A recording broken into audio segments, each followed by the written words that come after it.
Okay, so heading into the Department 51 area, the young adult, teenage, and various other things. On the fiction front, again a really strong autumn to choose from, and trying to make it a bit clearer. Obviously, returning heroes. We've the new John Green, Turtles All the Way Down, story of Asa, kind of a mystery, kind of looking at mental well-being and health issues, and it's John Green. It's absolutely amazing, it's stunning, and it comes highly recommended. He just writes for teenagers so well, so please keep an eye on that one or read it because it's brilliant. Then you have Dust. We all love a bit of Dust. The book Dust is Philip Pullman's latest in the series, his Dark Materials. This is not a sequel or a prequel, it's an equal. A young story about young Malcolm and Alice and a baby Lyra, who we know, and some returning characters from the series. So absolutely fantastically written. It's Philip Pullman, absolutely brilliant.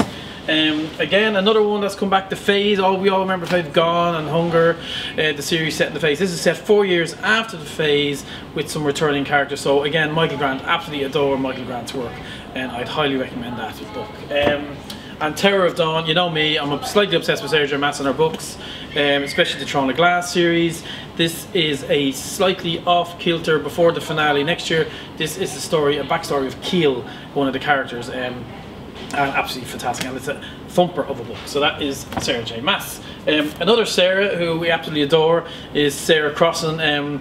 You are guaranteed to cry constantly when you read her books, and no better with this. Moonrise is basically about Joe, who's his brother is on death row, and it's that whole, you know, kind of the engagement there, and it's just absolutely, it's all written in verse, and I'm telling you now, don't read it on the bus, and bring tissues wherever you read it, because it's absolutely beautiful. So that is Moonrise by Sarah Crossan. Frances Harding probably fits in the literary YA, and again, beautifully illustrated jacket, beautifully written story, award winner, absolutely brilliant. We love Frances. It's just a fantastical journey about spirits and bears and young girls, and it's just absolutely wonderful. And Frances Harding is just something, you have to read a Frances Harding book, and this is the one for this year, and it's highly recommended, and that is called A Skin Full of Shadows. Tangleweed and Brian. This is kind of, how would you put it? It is a retelling of a classic fairy tales by none other than Deirdre Sullivan, who is an absolute gem and absolutely brilliant, and we love her. So Tangleweed and Brian, Deirdre Sullivan, reworkings of all these classic tales. So again, just very fascinating, very interesting read, and again, a beautifully produced book. So that is Tangleweed and Brian. Genuine Fraud from E. Lockhart. Absolutely, author of We Were Liars.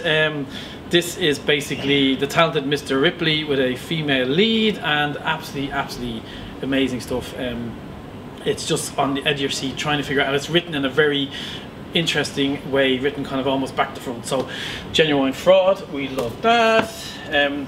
Artemis is Andy Weir, author of The Martian. Yes, that was sci-fi, but this one is slightly more YA, I'd say, about a character, Jazz, set on the moon.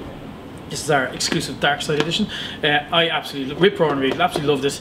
Kind of, it's not a heist book, but it feels like a heist, set on the moon, but absolutely brilliant. And Artemis is the kind of city that's on the moon. So that is Artemis. And then finally, the Spellbook of Lost and Found by Moira Foyle Doyle.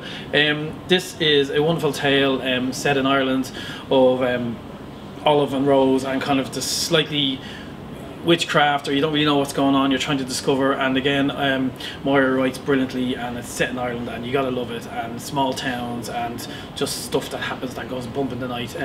Brilliant stuff. So listen, there's a huge range of YA books. I mean, the walls are full of them, but they're kind of a peek at what's really important. So all available in Eason stores and at easons.com online.